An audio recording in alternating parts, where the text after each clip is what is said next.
waxaan ahaa ganacsado isaga gudba magaalo kale ganacsi awgiis waxaan caadiyeystay inaan hal tuulo mar walba maro maalin maalmaha ka mid ah anigoo tuulada maraya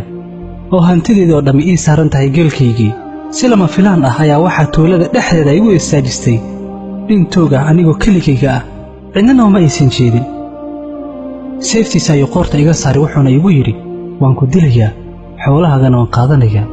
saxaabigii ganacsatada ahaa wuxuu ku yidhi wax walba qaado balse ay dilin tuugii wuxuu yidhi may inaan xoolahaaga qaato oo aan ku dilo ayaa jirta maanta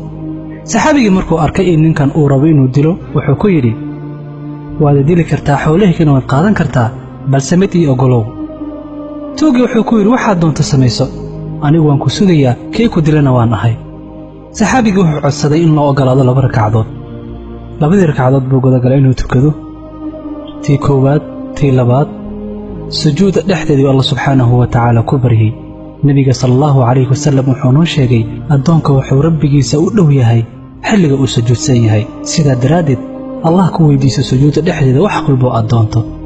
sujuud ayuu Allah subxaanahu wa ta'ala ku baryay duco aad u qurux badan buu ku duceystay ducada oo dhan ma sheegayo hadda balse in ka mid ah ayaan idin sheegaya ducadu waxay ka kooban tahay 3 qaybood ugu horeyntii wuxuu yidhi اللهم إني أسألك بنور وجهك الذي ملأت به أركان عرشك إلهي وحان نورك وجهك جاءت كبو حسيتيرك عرشك كوي دي سنية مقعيدا لأونك سد أبو الله سبحانه وتعالى وحكوي دي سي وقدم بيتي وحويري يا مجيب المضطر إذا دعاه متك وحكا أجيبه وكان لباتيسن مركا وقرقار ويديستو خلصني من هذا اللص إيجا قرقار توقن يا مغيث أغثني يا مغيث أغثني يا مغيث أغثني 3 jeer buu ku celceliyay midka dadka u gargaaro oo ii gargaar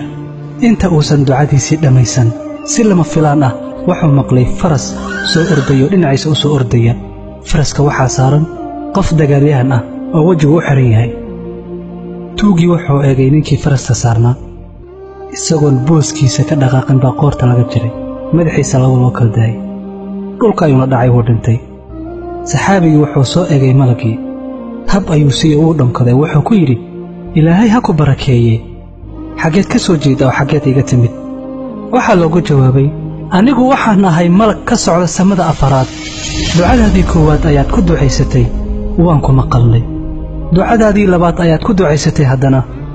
samada oo dhan ayaa gelirtay oo gelgishay ducadaadii saddexaad ayaad ku ducaysatay malaa'igta oo dhan Allah xaqiisa ay aadeen oo u tartameen aniga ayaana kaga hormaray waxaan Allah subhanahu wa ta'ala weydiistay inuu ii ogolaado badbaadintaada waana la ii ogolaaday inaan ku badbaadiyo